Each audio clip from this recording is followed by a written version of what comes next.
Bapak, Ibu, Saudara yang dikasihi Tuhan. Untuk memulai ibadah ini, mari bersama-sama kita deklarasikan Pentakosta ketiga dan dilanjutkan dengan pembacaan Mazmur 91. Pentakosta ketiga. Pentakosta ketiga adalah pencurahan Roh Kudus yang dahsyat di zaman now, melebihi yang terjadi di Azusa Street. Pentakosta ketiga akan mengakibatkan penuaian jiwa yang terbesar dan yang terakhir sebelum Tuhan Yesus datang kembali. Pentakosta ketiga akan membangkitkan generasi Yeremia, yaitu anak-anak muda yang dipenuhi Roh Kudus, cinta mati-matian kepada Tuhan Yesus, tidak kompromi terhadap dosa, dan akan bergerak untuk memenangkan jiwa. Pentakosta ketiga lahir di Indonesia dan bergerak ke bangsa-bangsa. Gerakan ini dari timur ke barat dan akan kembali ke Yerusalem.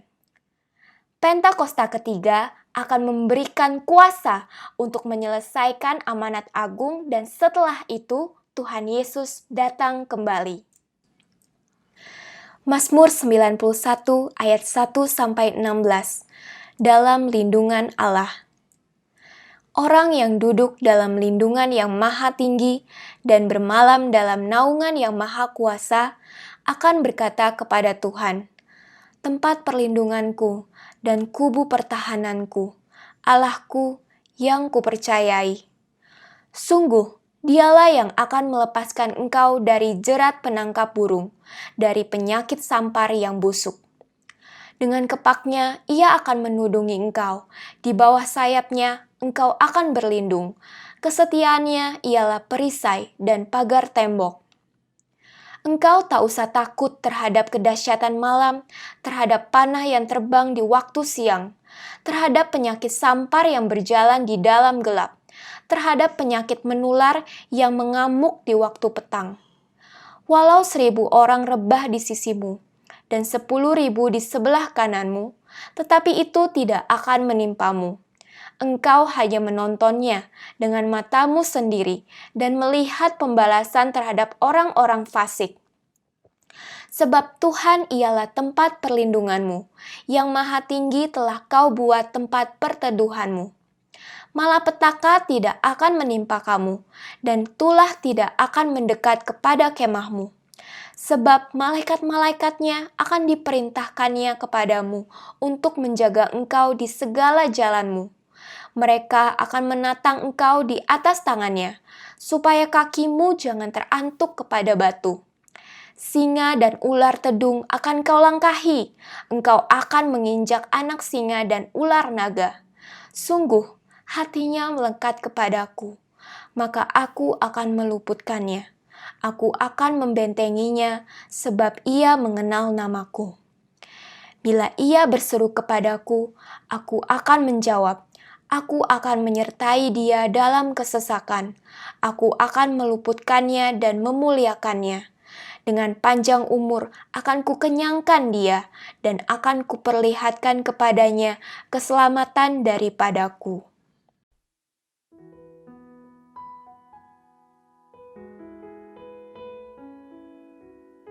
Shalom saudara, yang dikasihi di dalam Tuhan, kita sama-sama percaya bahwa kasih Tuhan tidak pernah berkesudahan dalam hidup kita. Yang percaya boleh lambaikan tangannya dan katakan amin. Puji Tuhan. Kita sama-sama akan mengucap syukur pagi hari ini dengan persembahan yang terbaik. Mari siapkan hatimu, mari kita sama-sama sepakat pagi hari ini bahwa apapun yang terjadi dalam kehidupan kita, Tuhan Yesus tetap baik dalam kehidupan kita. Amin. Puji Tuhan, mari kita sama-sama berdoa. Kami mengucap syukur Tuhan untuk pagi hari ini, bahwasannya kasih setiamu kekal untuk selama-lamanya ya Tuhan. Dan Tuhan, kami mengucap syukur untuk segala hal yang boleh kami alami, segala hal yang Kau izinkan terjadi, bahkan penyertaan-Mu yang sempurna selalu kami rasakan dalam kehidupan kami. Sebab itu kami bersyukur ya Tuhan, dan pagi hari ini kami sepakat kami mau memberikan yang terbaik hanya untuk memuliakan nama-Mu. Terima kasih Tuhan Yesus, terima kasih. Kami mengasihi-Mu ya Tuhan. Kami menyayangi-Mu ya Bapa. Terima kasih Tuhan Yesus, terima kasih. Hanya dalam satu nama, sama-sama kita katakan, amin.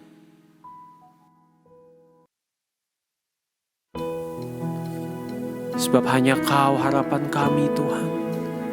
Sebab hanya Kau gunung batu dan sandaran kami Tuhan. Sebab itu kami bersyukur Tuhan. Dan kami mau menyembah-Mu ya Tuhan. Lewati setiap badai dan masalah, hanya Engkau yang setia dalam kehidupan kami Tuhan. Terima kasih Tuhan, terima kasih. Bapa-Ku datang dan berserah, ku nyatakan Kau yang berkuasa dalam lembah.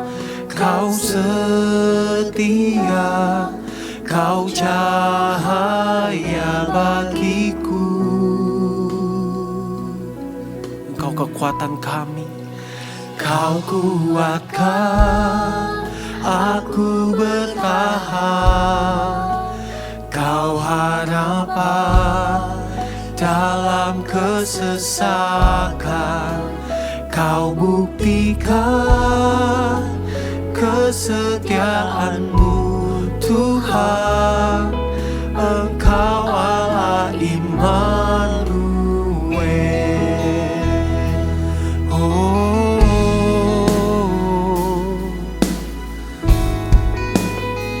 Kami datang padamu ya Tuhan. Bapa-Ku datang dan berserah, ku nyatakan Kau yang berkuasa dalam lembah. Kau setia, Kau cahaya bagiku.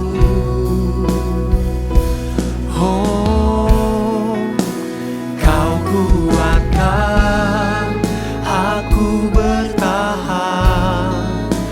Kau harapan dalam kesesakan. Kau buktikan kesetiaan-Mu Tuhan. Engkau Allah Immanuel.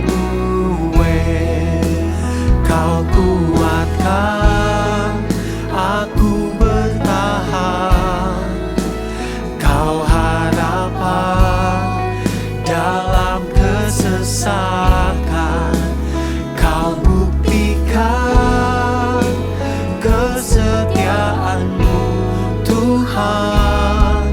Engkau Allah Immanuel. Kau kuatkan aku bertahan. Hanya Kau harapan kami Tuhan. Di dalam setiap kesesakan kami Tuhan. Dan Kau telah buktikan kesetiaan-Mu.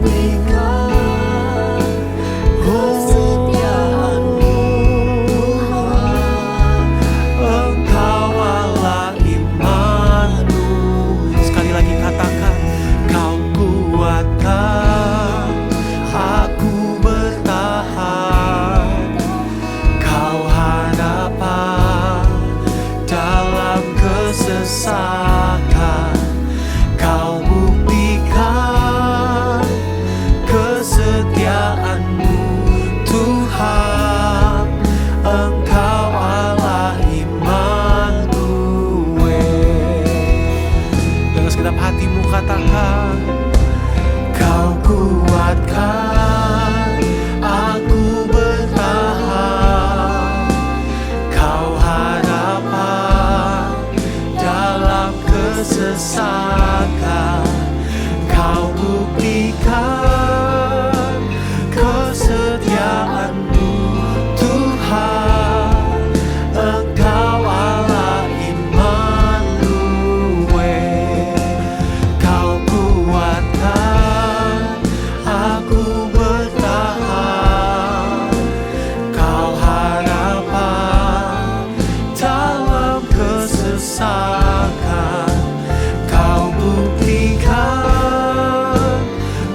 segenap hatimu katakan, oh praise the name,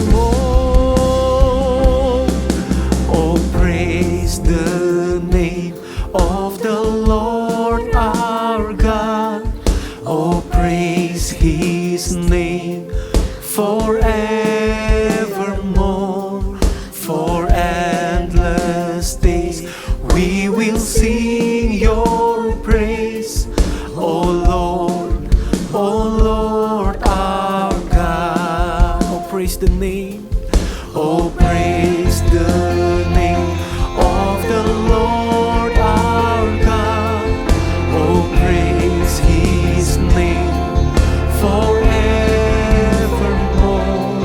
for endless days we will sing your praise, oh Lord our God. Oh praise the name, oh praise the name of the Lord our God. Oh praise His name forevermore, for endless days we will sing your praise, oh Lord our God. Mari berikan tepuk tangan yang paling mulia buat Tuhan. Dengan segenap hatimu kita akan pujian ini. Oh praise the name of the Lord our God. Oh praise His name forevermore, for endless days we will sing your praise, oh Lord our God. Oh praise the name, oh praise the name of the Lord our God. Oh praise His name forevermore, for endless days we will sing your praise, oh Lord our God. Oh Lord our God. Oh Lord our God. Mari berikan tepuk tangan buat kemuliaan Tuhan. Sorakan haleluya, haleluya Tuhan.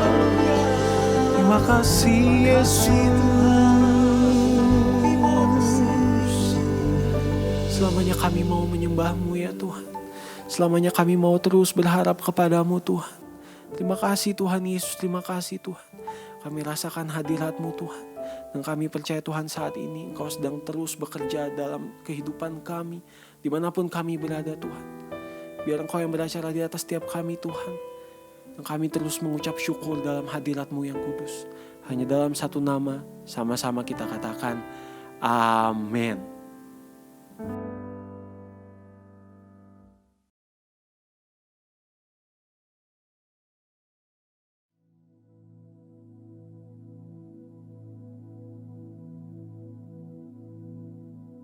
Shalom semuanya. Tahun 2021 adalah tahun integritas. The year of integrity. Sekali lagi kita katakan bersama-sama. Tahun 2021 adalah tahun integritas. The year of integrity. Definisi integritas menurut Westminster Dictionary of Theological Terms adalah sebuah istilah teologis untuk menunjukkan kemurnian dan kejujuran sebagaimana manusia diciptakan dalam rupa dan gambar Allah. Dosa mengakibatkan manusia yang diciptakan menurut gambar dan rupa Allah itu menjadi rusak. Pada saat kita menjadi orang yang percaya melalui proses pengudusan atau sanctification, gambar dan rupa Allah dikembalikan lagi, yaitu dijadikan serupa dengan gambar Yesus. Oleh karena itu, kita harus mau diproses oleh Allah. Dalam etika, integritas adalah ketaatan dalam prinsip dan karakter moral yang dibentuk dalam hati nurani Kristen. Panutan kita untuk menjadi orang yang berintegritas adalah Tuhan Yesus. Sebab dialah the man of integrity. Dengan perkataan lain, Tuhan memberikan tema tahun integritas untuk tahun 2021. Sebenarnya Tuhan mau berbicara kepada kita agar kita menjadi serupa dengan gambarnya, yaitu menjadi murid Tuhan Yesus. Sesuai dengan perintah Tuhan Yesus yang kita kenal sebagai amanat agung dalam Matius 28 ayat 19 dan 20. Kita diperintahkan untuk pergi dan menjadikan semua bangsa itu murid Tuhan Yesus. Karena itu kita harus menjadi murid Tuhan Yesus. Dan murid Tuhan Yesus pasti menginjil. Pada waktu Tuhan Yesus naik ke sorga, setelah Tuhan Yesus hilang dari pandangan mata murid-muridnya, yang dengan terheran-heran melihat ke langit, ada dua orang berpakaian putih, yaitu malaikat Tuhan yang berkata kepada mereka, "Hai orang-orang Galilea, mengapakah kamu berdiri melihat ke langit? Yesus ini yang terangkat ke surga meninggalkan kamu, akan datang kembali dengan cara yang sama seperti kamu melihat dia naik ke surga." Dari ayat ini saya percaya kalau yang melihat Tuhan Yesus naik ke surga adalah murid-muridnya, maka yang akan melihat Tuhan Yesus turun dari surga ke awan-awan untuk mengangkat gerejanya adalah murid-murid Tuhan Yesus. Karena itu saya mau katakan, hanya murid Tuhan Yesus yang akan ikut dalam pengangkatan. Karena itu, jadilah murid Tuhan Yesus. Murid Tuhan Yesus adalah mereka yang berubah menjadi serupa dengan gambarnya, yaitu mereka yang berintegritas. Sesuai dengan ayat emas dari Mazmur 24 ayat 3 sampai dengan 5. Dan Mazmur 41 ayat 13 dan 14 yang menyatakan bahwa orang yang bersih tangannya dan yang murni hatinya, yang tidak menyerahkan dirinya kepada penipuan, yang tidak bersumpah palsu, dan yang tulus, di mana ini disebutkan sebagai orang yang berintegritas, yang akan masuk surga.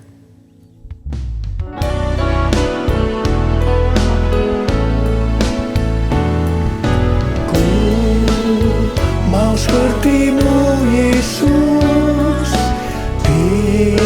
disempurnakan selalu dalam segenap jalanku, memuliakan nama-Mu,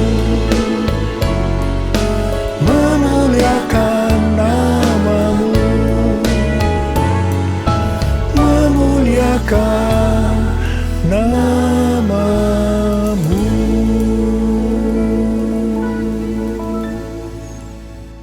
Memasuki tahun integritas, Tuhan memberikan tuntunan kepada kita hal-hal yang harus kita lakukan, yaitu sebagai berikut. Tuntunan Tuhan yang pertama, kita harus membangun manusia rohani kita. Perikop kitab Hagai dari pasal 1 ayat 1 sampai dengan pasal 2 ayat 1a adalah ajakan untuk membangun kembali bait suci. Tuhan berfirman melalui Nabi Hagai kepada Zerubabel bin Shealtiel, Bupati Yehuda, dan Yosua bin Yosadak, Imam Besar, untuk mengajak bangsa Israel membangun kembali bait suci. Tuhan menegur orang Israel karena mereka hanya sibuk membangun rumahnya sendiri, tetapi rumah Tuhan tidak dibangun dan tetap menjadi reruntuhan. Tuhan berkata kepada orang Israel, "Karena itu lihatlah keadaan dirimu. Kamu menabur banyak, tetapi membawa pulang hasil sedikit. Kamu makan, tetapi tidak sampai kenyang. Kamu minum, tetapi tidak sampai puas. Kamu mendapat upah, tetapi tidak pernah cukup, karena seperti ditaruh dalam pundi-pundi yang berlobang. Banyak pengeluaran yang tidak terduga, seperti sakit, penyakit, dicuri, ditipu, dirampok, dan lain-lain." Teguran yang sama Tuhan berikan kepada kita. Karena hari-hari ini banyak di antara kita hanya sibuk membangun keperluan-keperluan kita secara jasmani. Sedangkan manusia rohani kita tidak dibangun, tidak diperhatikan. Pertanyaannya, Bagaimana dengan keadaan saudara? Apakah keadaan saudara seperti bangsa Israel pada waktu itu? Tuhan berkata kepada bangsa Israel bahwa kalau mereka membangun rumah Tuhan, maka mereka akan diberkati. Tuhan akan menggoncangkan langit dan bumi, laut dan darat. Tuhan akan menggoncangkan bangsa-bangsa, sehingga barang-barang yang indah-indah di bangsa-bangsa akan datang mengalir memberkati mereka. Tuhan berkata, kepunyaankulah perak, kepunyaankulah emas. Dan Tuhan juga berjanji bahwa kemegahan rumah Tuhan yang dibangun akan melebihi kemegahan yang semula. Dan Tuhan juga akan memberikan damai sejahtera. Hari-hari ini Tuhan juga berbicara kepada kita. Kalau kita membangun manusia rohani kita, sehingga kita akan menjadi serupa dengan gambar Yesus, maka Tuhan akan mencurahkan berkat secara rohani maupun secara jasmani. Seperti yang dikatakan pada waktu itu, di mana Tuhan memberkati bangsa Israel dengan menggoncangkan langit dan bumi. Tuhan menggoncangkan bangsa-bangsa. Maka hal yang seperti itu juga yang terjadi pada hari-hari ini. Pandemi COVID-19 membuat bangsa-bangsa tergoncang. Kejadian yang kita alami hari-hari ini justru akan memberkati kita secara rohani maupun jasmani. Yaitu kita yang membangun manusia rohani kita untuk menjadi serupa dengan gambarnya. Yaitu menjadi orang yang berintegritas. Kalau Tuhan berjanji kepada bangsa Israel bahwa kemegahan rumah Tuhan yang dibangun akan melebihi kemegahan yang semula, maka Tuhan juga berjanji kepada kita. Kalau kita sungguh-sungguh membangun manusia rohani kita, maka kita akan semakin serupa dengan gambar Yesus, melebihi yang dulu pernah kita alami. Tuhan akan memberikan kepada kita damai sejahtera. Haleluya! Sesuai dengan yang dikatakan dalam 1 Yohanes 2 ayat 6. Yaitu kalau kita mengatakan bahwa kita ada di dalam Dia, maka kita wajib hidup sama seperti Kristus telah hidup. Dengan kuasa firman dan pertolongan Roh Kudus dan proses dari Allah, kita yang sungguh-sungguh mau membangun manusia rohani kita, yaitu mau hidup sama seperti Kristus telah hidup, akan menjadi serupa dengan gambarnya. Dengan adanya pandemi COVID-19 ini, Tuhan Yesus berbicara kepada saya beberapa bulan yang lalu melalui Yesaya 26 ayat 20 dan 21, yaitu agar kita bersembunyi barang sesaat lamanya sampai amarah Tuhan berlalu, sebab Tuhan sedang menghukum penduduk bumi karena kesalahannya. Disembunyikan Tuhan atau disuruh bersembunyi oleh Tuhan juga dialami oleh tokoh-tokoh dalam Alkitab sebelum mereka dipakai Tuhan secara luar biasa. Karena itu melalui pandemi COVID-19 ini, Tuhan memberikan waktu kepada kita untuk koreksi diri, untuk membangun manusia rohani kita. Hari-hari ini muncul varian-varian baru dari virus corona yang penularannya jauh lebih cepat. Tuhan memberikan peringatan kepada kita seperti yang ditulis dalam Amsal 22 ayat 3 dan Amsal 27 ayat 12 yang berkata, kalau orang bijak melihat malapetaka, bersembunyilah ia. Tetapi orang yang tidak berpengalaman berjalan terus, lalu kena celaka. Peringatan ini dituliskan sebanyak 2 kali di kitab Amsal, yang berarti ini sesuatu yang penting yang harus diperhatikan dan dilakukan. Jangan menganggap enteng dengan mengabaikan peringatan ini. Jadilah orang bijak yang mau bersembunyi barang sesaat lamanya sampai amarah Tuhan berlalu. Karena Tuhan sedang menghukum penduduk bumi karena kesalahannya.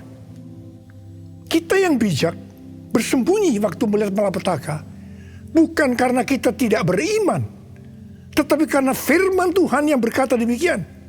Jangan mencampur adukan antara iman dengan kenekatan. Iman timbul dari pendengaran, dan pendengaran akan firman Tuhan. Tetapi kenekatan itu timbul dari kata hatinya.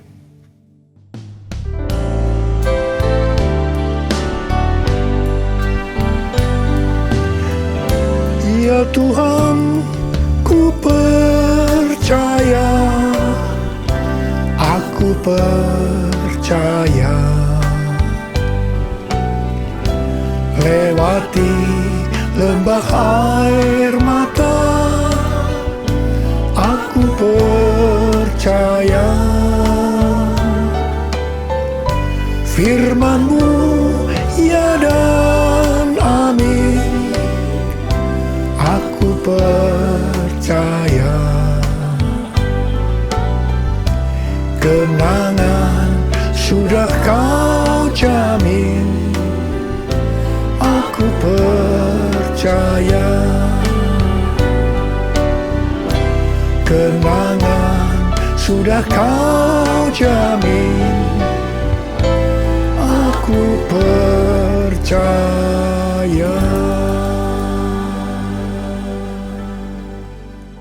Tuntunan Tuhan yang kedua yang harus kita lakukan dalam tahun integritas ini, bahwa kita harus memberikan yang terbaik untuk Tuhan. Roma 12 ayat 1 berkata, karena itu saudara-saudara, demi kemurahan Allah, aku menasihatkan kamu, supaya kamu mempersembahkan tubuhmu sebagai persembahan yang hidup, yang kudus, dan yang berkenan kepada Allah. Itu adalah ibadahmu yang sejati. Ada pertanyaan, mengapa kita diminta untuk mempersembahkan yang terbaik untuk Tuhan dengan cara mempersembahkan tubuh ini sebagai persembahan yang hidup, yang kudus, dan yang berkenan kepada Tuhan? Jawabannya adalah karena kemurahan Allah kepada kita, di mana Bapa memberikan anak yang tunggal untuk menebus dosa-dosa kita. Dengan cara Tuhan Yesus harus mati dengan penderitaan yang luar biasa. Dia dikuburkan, tetapi pada hari yang ketiga Dia dibangkitkan. Ini merupakan pemberian yang terbaik dari Allah kepada kita umat manusia. Jadi karena Allah memberikan yang terbaik buat kita, maka kita diminta untuk mempersembahkan yang terbaik untuk Dia. Di mana sebenarnya kita tidak bisa mengembalikan apa yang Tuhan berikan kepada kita. Persembahan kepada Tuhan bisa berupa ucapan syukur, pujian dan penyembahan, taat kepada firman-Nya, melayani pekerjaan Tuhan, serta mempersembahkan persembahan berupa materi.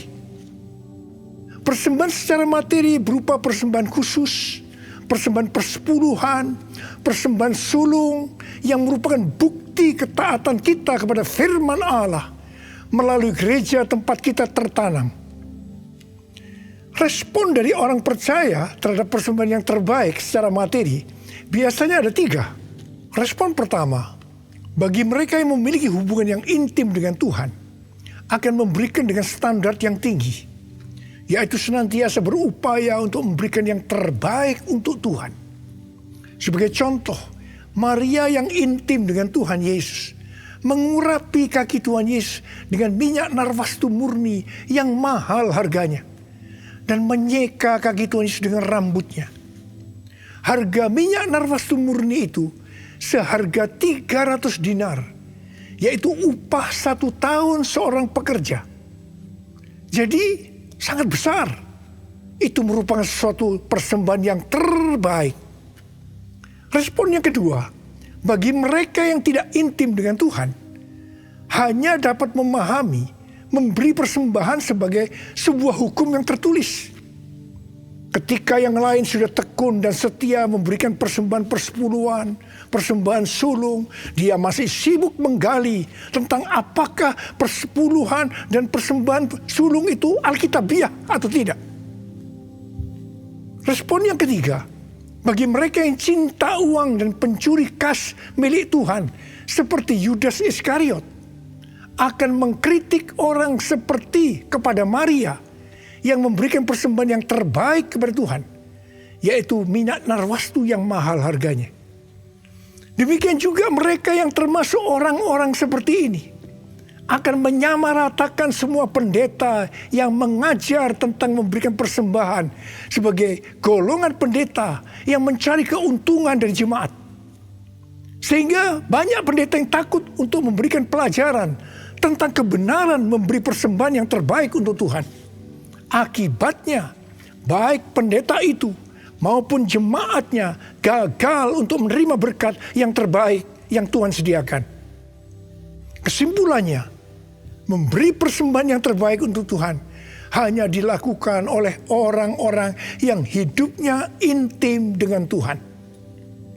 Saya berdoa supaya saudara termasuk orang yang hidupnya intim dengan Tuhan, sehingga berkat yang terbaik dari Tuhan akan saudara terima di tahun 2021 ini.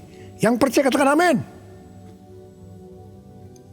Sudah 10 tahun Tuhan berbicara kepada kita tentang persembahan sulung dari Amsal 3 ayat 9 dan 10. Yang berkata, muliakanlah Tuhan dengan hartamu dan dengan hasil pertama dari segala penghasilanmu. Maka lumbung-lumbungmu akan diisi penuh sampai melimpah-limpah. Dan bejana pemerahanmu akan meluap dengan air buah anggurnya. Persembahan sulung untuk tahun 2021 adalah seluruh penghasilan yang didapatkan pada bulan Januari 2021 dan itu diberikan pada bulan Februari 2021 sebagai persembahan yang terbaik. Mengenai memberikan persembahan dari seluruh penghasilan, Tuhan Yesus pernah menyinggung tentang persembahan seorang janda miskin di dalam Markus 12 ayat 41 sampai 44. Pada suatu kali, Yesus menghadapi peti persembahan dan memperhatikan bagaimana orang banyak memasukkan uang ke dalam peti itu. Banyak orang kaya memberi jumlah yang besar. Lalu datang seorang janda yang miskin. Ia memasukkan 2 peser, yaitu 1 duit. Maka dipanggilnya murid-muridnya dan berkata kepada mereka, aku berkata kepadamu, sesungguhnya janda miskin ini memberikan lebih banyak daripada semua orang yang memasukkan uang ke dalam peti persembahan. Sebab mereka semua memberi dari kelimpahannya. Tetapi janda ini memberi dari kekurangannya, yaitu semua yang ada padanya, yaitu seluruh nafkahnya. Di sini Tuhan Yesus tidak melihat besarnya jumlah persembahan, tetapi melihat berapa persen dari penghasilannya yang dipersembahkan. Meskipun persembahan janda miskin jumlahnya relatif kecil dibandingkan persembahan orang-orang kaya tadi, tetapi Tuhan Yesus berkata, janda miskin ini memberikan lebih banyak dibanding semua orang kaya itu. Karena yang diberikan itu adalah seluruh nafkahnya, yaitu seluruh yang dia punya. Ini adalah persembahan yang terbaik.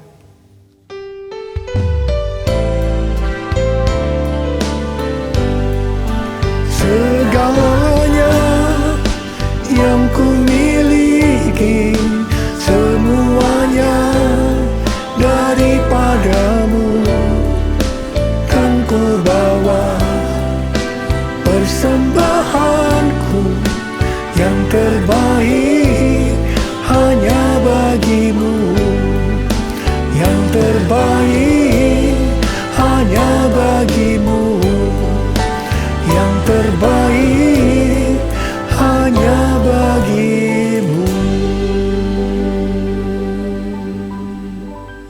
Sebagai orang yang berintegritas, itu berarti kita harus hidup sama seperti Kristus telah hidup. Jadi, kalau Tuhan Yesus memberikan yang terbaik buat kita, maka kita pun harus memberikan persembahan yang terbaik buat Tuhan.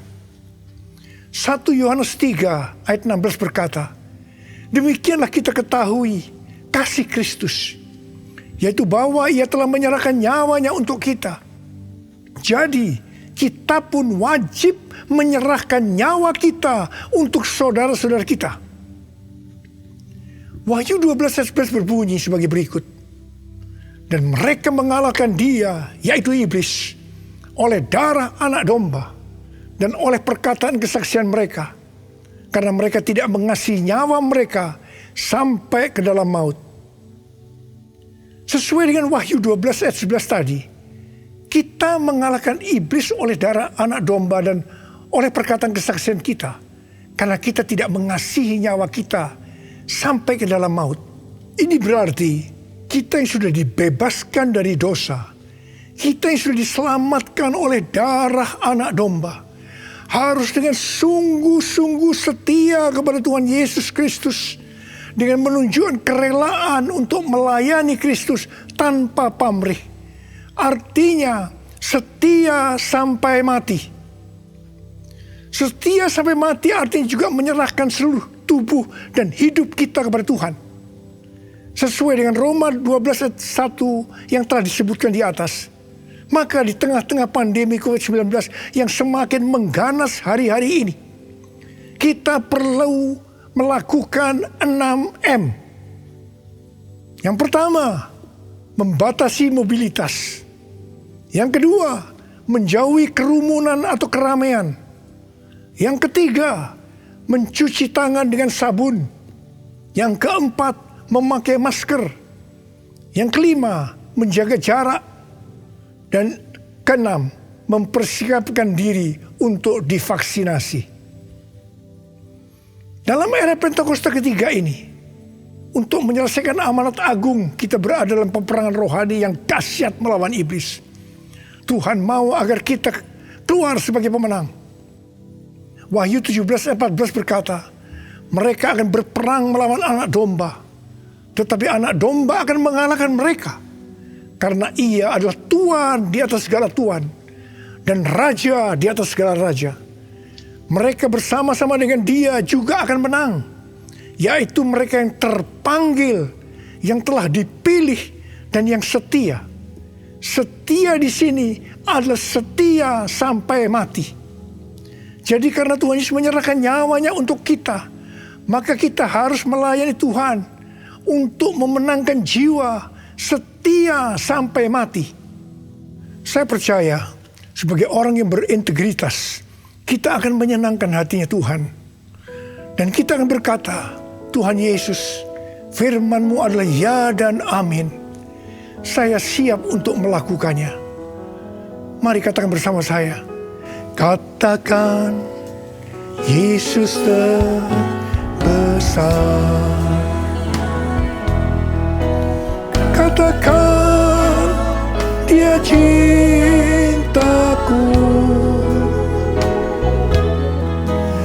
Dia sembuhkan, Dia ampuni, dan beri pertolongan.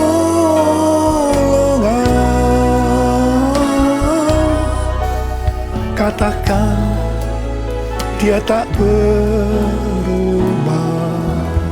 Mari kita berdoa. Angkat tangan saudara. Kita berbahasa roh. Yang sudah berbahasa roh, berbahasa roh. Yang belum berbahasa roh, jangan diam. Katakan haleluya. Haleluya. Ralaba syaragana mata karawaya ralaba laba laba. Oh, rialala bala bala bala bala bala bala bala bala bala bala bala bala. Oh, rialala bala bala bala bala bala bala bala. Yesus, Yesus, Yesus. Tuhan, kami mendengarkan tuntunan-Mu hari ini, Tuhan. Kami mau melakukan, ya Tuhan. Kami mau menjadi orang yang berintegritas, ya Tuhan. Kami mau menyenangkan hati Tuhan. Tuhan, Kau lihat anak-anak-Mu. Bapa berdoa, setiap anak-anak-Mu menjadi orang yang berintegritas. Bapa, di tengah-tengah pandemi yang makin mengganas ini, Engkau tetap menyertai kami semua.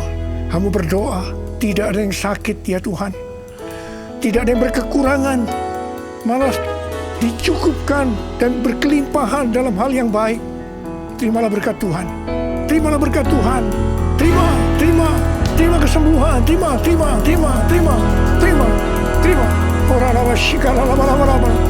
Oh Yesus. Terima kasih. Dalam nama Yesus. Amin. Mari saudara-saudara, kita akan masuk dalam perjamuan kudus. Kita akan mengingat ayat ini. Sebab setiap kali kamu makan roti ini dan minum cawan ini, kamu memberitakan kematian Tuhan sampai Ia datang. Perjamuan kudus adalah perjamuan Tuhan Yesus sendiri. Setiap kali kita masuk dalam perjamuan kudus, Tuhan Yesus selalu berkata, biarlah ini menjadi peringatan akan aku. Karena itu mari arahkan hati saudara kepada kebaikan Tuhan. Kita akan mengingat kebaikan Tuhan. Mari tundukkan kepala. Bapa, siapakah kami sebelum kami mengenal Engkau? Kami semua orang berdosa. Upah dosa adalah maut, mati. Tapi Engkau yang tidak berdosa telah dijadikan dosa oleh karena kami semua, ya Tuhan. Engkau harus turun dari surga mulia, menjelma menjadi manusia, mati ganti kami dengan penderitaan yang luar biasa. Sungguh kalau kami pikirkan betapa baiknya Engkau itu, Tuhan. Engkau jadikan kami sebagai anak-anak-Mu. Engkau yang tuntun kami, Engkau yang membela, Engkau melindungi. Engkau juga menegur kalau kami salah. Engkau menyembuhkan kami. Tuhan, terima kasih. Terima kasih buat kebaikan Tuhan. Terima kasih ya Tuhan, terima kasih. Bapa, terima kasih. Engkau akan memberkati kami ya Tuhan melalui perjamuan kudus. Tapi Engkau mau kami makan dan minum dengan cara yang benar. Karena itu saudara-saudara, mari sebelum kita makan dan minum perjamuan kudus, kita mau koreksi diri. Kita mau introspeksi, lihat keadaan dirimu. Kalau Tuhan ingatkan hari ini, ada hal-hal yang belum selesaikan, langsung minta ampun dengan Tuhan. Minta ampun, supaya sudah diberkati Tuhan. Ampuni kami Tuhan, ampuni kami ya Tuhan, ampuni kami.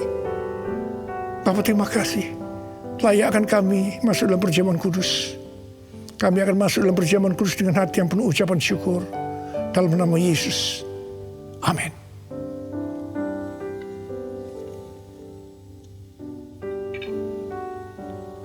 Sekarang mari angkat roti di tangan kanan saudara tinggi-tinggi. Sebab apa yang telah kuteruskan kepadamu telah aku terima dari Tuhan. Yaitu bahwa Tuhan Yesus pada malam waktu ia diserahkan mengambil roti. Dan sesudah itu ia mengucap syukur atasnya. Dia memecah-mecahkannya dan berkata, inilah tubuhku yang diserahkan bagi kamu. Perbuatlah ini menjadi peringatan akan aku. Sudah dikasih Tuhan. Bukankah roti yang kita pecah-pecahkan ini adalah persekutuan kita dengan tubuh Kristus? Mari kita makan dalam nama Yesus.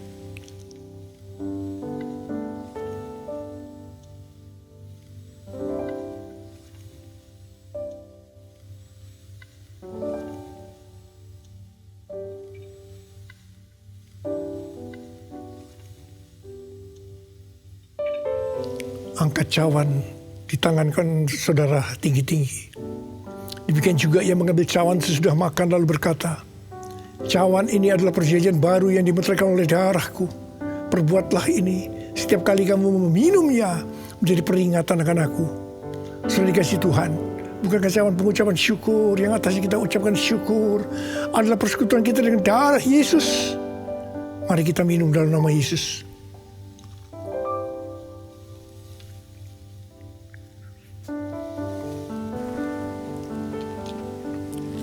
Angkat tangan saudara. Ucapkan syukur dengan suara, jangan diam. Oh Tuhan, terima kasih ya Tuhan. Terima kasih ya Tuhan. Terima kasih. Kami mau bersyukur padamu Tuhan. Sebab Engkau baik. Bahwasanya untuk selama-lamanya kasih setiamu ya Tuhan. Ya Tuhan. Oh, rabala-bala-bala, kami bersyukur. Kami mengucap syukur dan terima kasih ya Tuhan.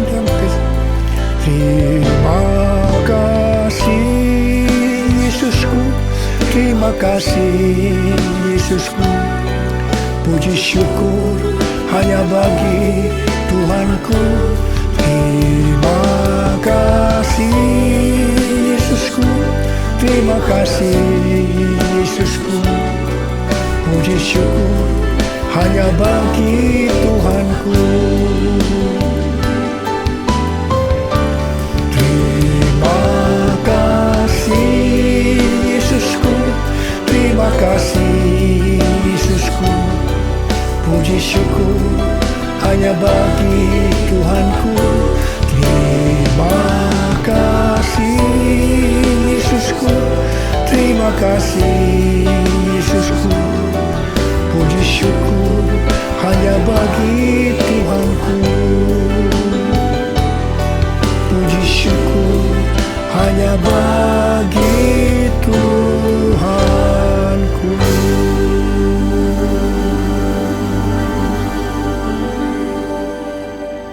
Sekarang terimalah berkat Tuhan.